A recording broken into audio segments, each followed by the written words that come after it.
Hello World! Bine ai venit pe canalul meu, eu sunt Gia și o să-ți povestesc pe ce m-am fiert astăzi. Astăzi m-am fiert pe Muzeul Creației. Nu știu dacă ai auzit, dar în Statele Unite, în Kentucky, există un muzeu foarte mare care se numește Muzeul Creației. O să las un link în descriere cu un filmuleț cu un tip care te plimbă pe acolo prin muzeu.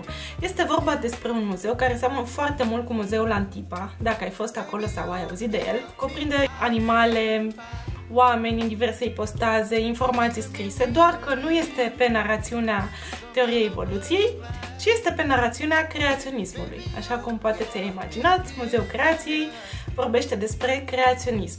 Și aici, creaționismul nu este absolut deloc o poveste biblică, este o realitate științifică. Din punctul acestor oameni de vedere, Pământul a fost creat acum 6.000 de ani, Biblia este o sursă științifică, cu caracter istoric și științific.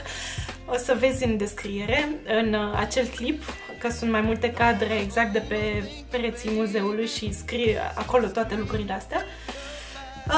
Sunt mai multe claimuri, printre care și faptul că dinozaurii au viețuit în același timp cu oamenii, pentru că nu e așa, Dumnezeu a creat toate animalele în același timp și cum s-au descoperit fosile de dinozauri, n-are cum să însemne decât că ele au fost în același timp cu oamenii. Mai sunt claimuri de genul că înainte de potop, dacă nu mă înșel, nu a plouat deloc, a fost secetă și totuși plantele se udau cumva dintr-o ceață care ieșea din pământ, într-un mod magic. Ok, care e problema cu asta? Acest muzeu a fost construit din donații private, dar apoi, pentru o extensie de-a lui, Arca lui Noe, în dimensiune foarte mare, am găsit că a fost construită cu bani publici. O să las și acel link în descriere. Care e problema aici? Avem foarte mulți oameni credincioși. Am găsit un studiu care arată că 80% din populația Americii crede în Dumnezeu, unii mai mult, alții mai puțin, cam 40% parcă credeau că Dumnezeu este cel care a creat lumea așa cum este acum și încă 30%, 35% că Dumnezeu a creat lumea, dar doar prin a o ghida, adică crede și în evoluție și în creație divină. Și doar 20-25% consideră că Dumnezeu nu a avut nicio treabă cu creația și de fapt nu crede în Dumnezeu.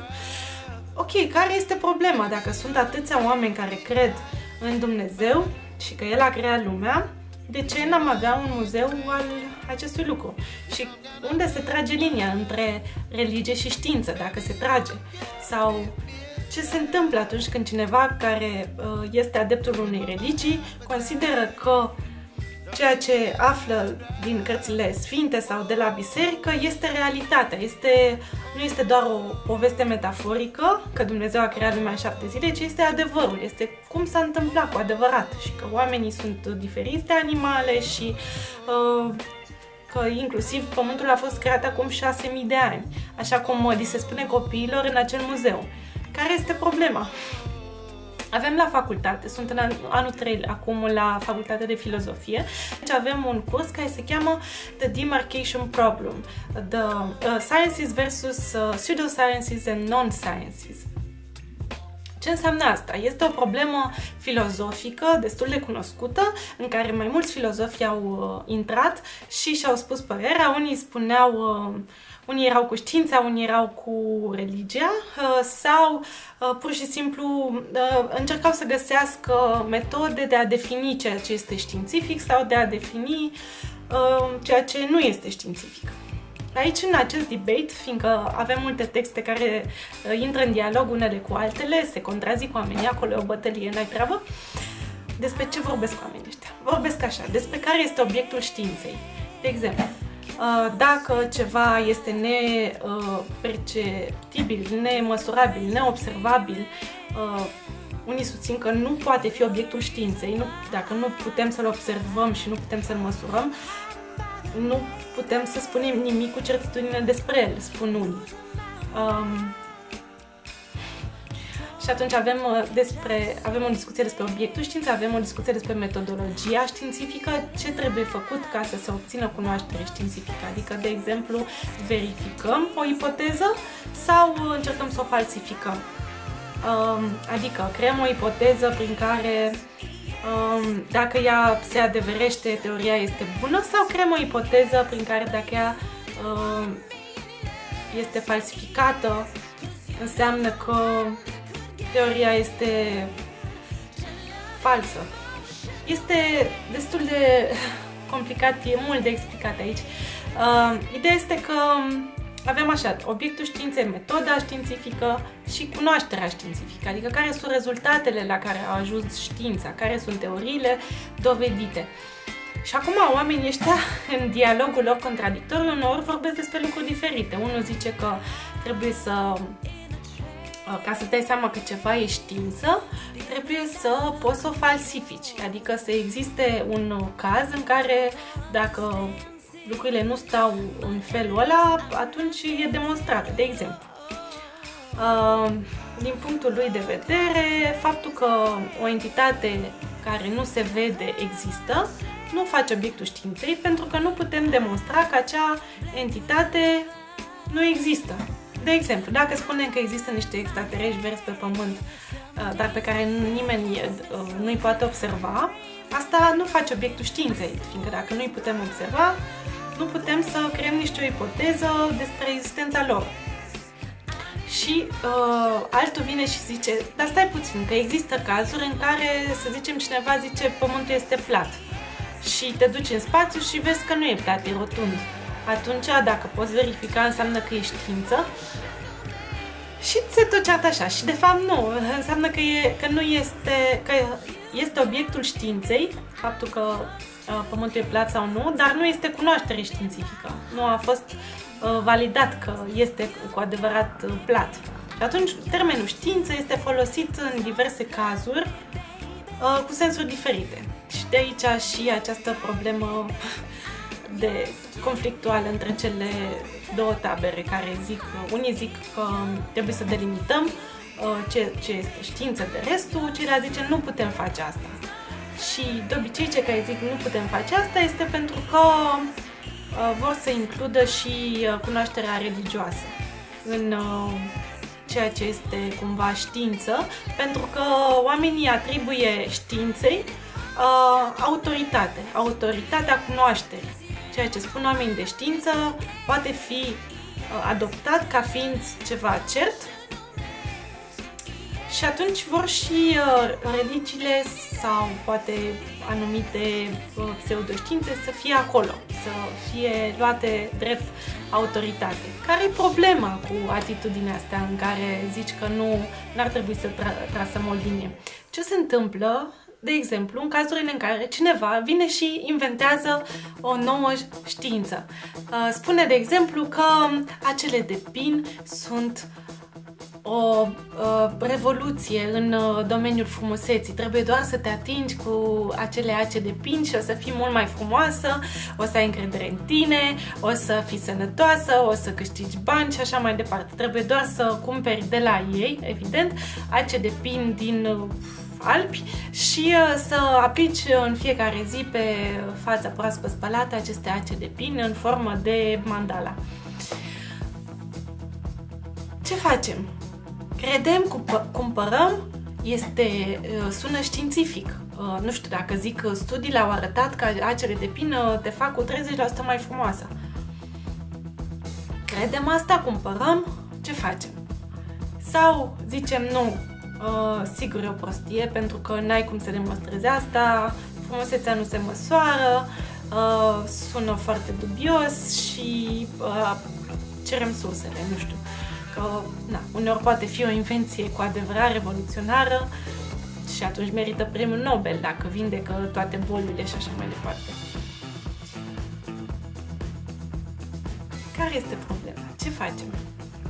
Ce facem cu cazurile în care cineva inventează lucruri doar ca să câștige bani, să păcălească oameni sau să câștige avantaje sociale, sexuale, emoționale, să profite de ceilalți?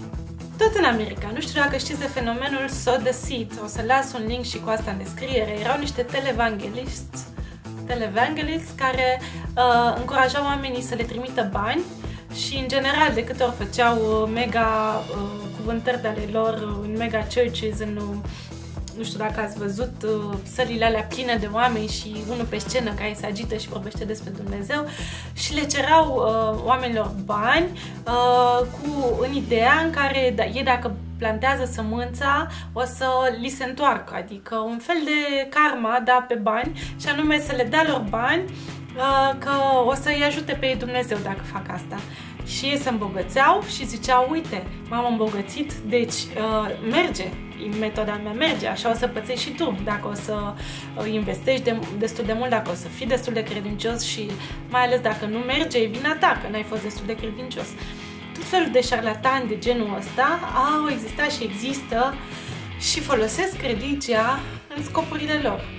Ce se întâmplă când religia nu mai stă în inima oamenilor și în relația lor personală cu divinitatea, ci vine în realitate, explică realitatea de astăzi, deși avem alte explicații la care știința a ajuns, și poate să ia decizii în sensul în care, uite, de exemplu, cum sunt legile cu caracter religios, cum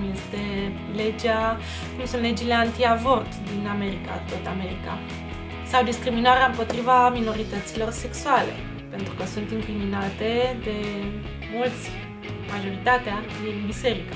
Ce se întâmplă când anumiți oameni, foarte mulți oameni, iau anumite fenomene naturale, de genul secetă, inundații sau efecte ale încălzirii globale și le pun pe seama păcatelor pe care unii dintre noi consideră că le fac, de genul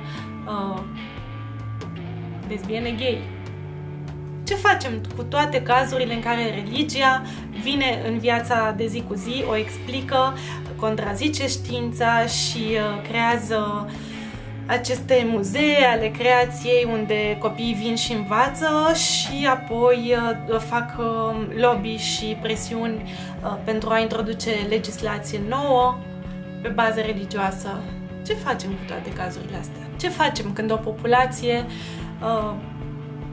minoritară, poate, sau chiar majoritară, nu crede în aceleași valori sau în aceeași poveste, în aceeași religie? Cum sunt ei afectați de legile care se dau tuturor și de modul în care ceilalți îi văd? Cei care cred în religia respectivă, care este discriminatorie împotriva anumitor categorii sociale. Religia are multe beneficii. Îți aduce pace, îți aduce încredere, speranță, iubire, comunitate. Îți aduce un sentiment de siguranță, poate. Te ajută să vindeci traumele prin care ai trecut.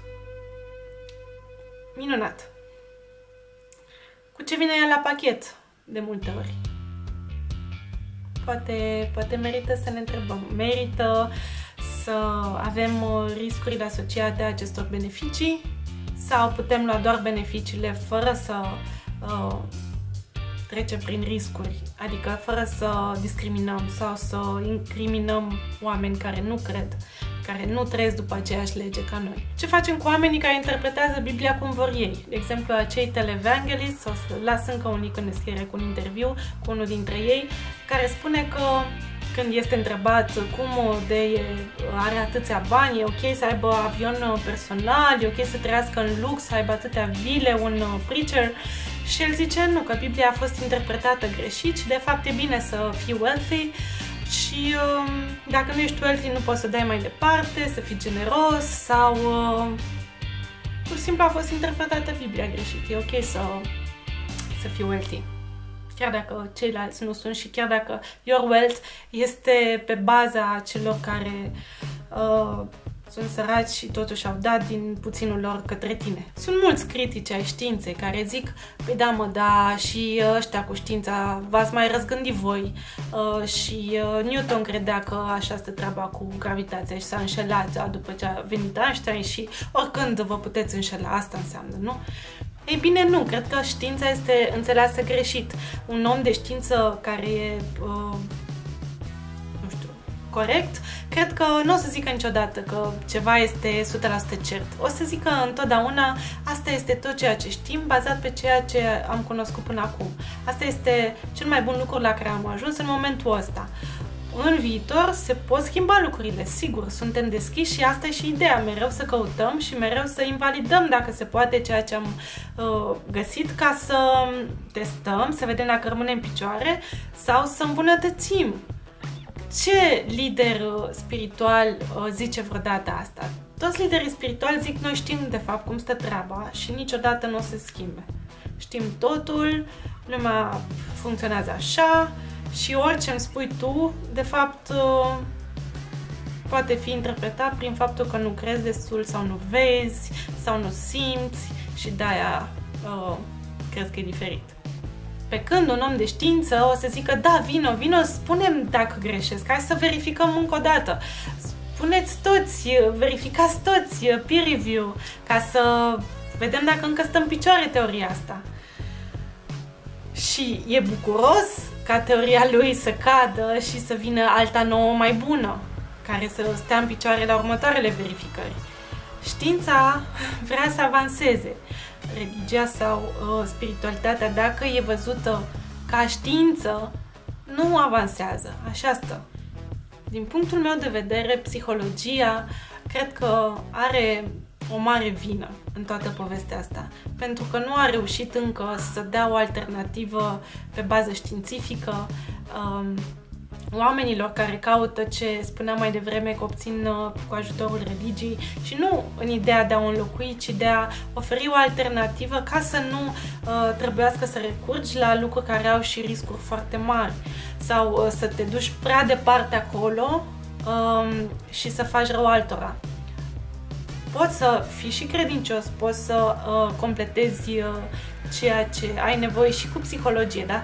Psihologia ar trebui să fie, din punctul meu de vedere, poate chiar și filozofia, o alternativă pe care să te poți baza întotdeauna, așa cum te poți baza pe religie dacă simți că nu ai un scop, dacă ești foarte trist, singur, dacă treci prin perioade foarte grele. Un terapeut bun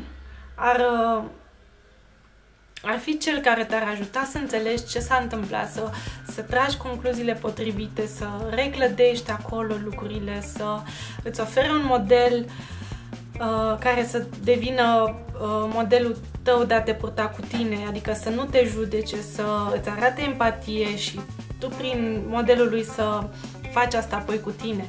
Sunt multe lucruri care psihologia ar putea să le facă mai bine din punctul meu de vedere dacă toți care s-ar duce, de exemplu, la terapie ar găsi un terapeut bun care i-ar ajuta să se simtă mai puțin singuri, mai integrați în comunitatea lor, să simtă iubire de sine și toate lucrurile alea care de obicei se regăsesc în cadrul religios. Cum ziceam, nu trebuie să se excludă, se pot completa și atunci poate o să avem mai puține efecte secundare ale religiei. Cum spuneam mai devreme, incriminare, discriminare, abuz împotriva anumitor minorități sau împotriva femeilor, de exemplu, și interdicții cum sunt cele legate de avort și sexul înainte de căsătorie, alte lucruri de genul ăsta împotriva cărora religia a fost întotdeauna împotrivă, cele mai multe religii. Ce părere aveți? Ați vizitat Muzeul Creației. Vi se pare în regulă că prezintă lucrurile ca și când sunt științifice? Ar trebui să existe o diferență clară între știință și ceea ce nu este știință, nu poate fi știință pentru că nu se poate observa, sau pseudoștiință, adică lucruri inventate și care doar folosesc termeni preluați din știință ca să se întemeieze, să convingă și să fure. Practic, merită să ne gândim la beneficiile și riscurile pe care le avem în practicile religioase sau spirituale. Merită să ne gândim cum psihologia poate deveni o alternativă mai solidă și mai eficientă, mai cuprinzătoare, mai ajutătoare. Vă las cu toate întrebările astea. Pe data viitoare!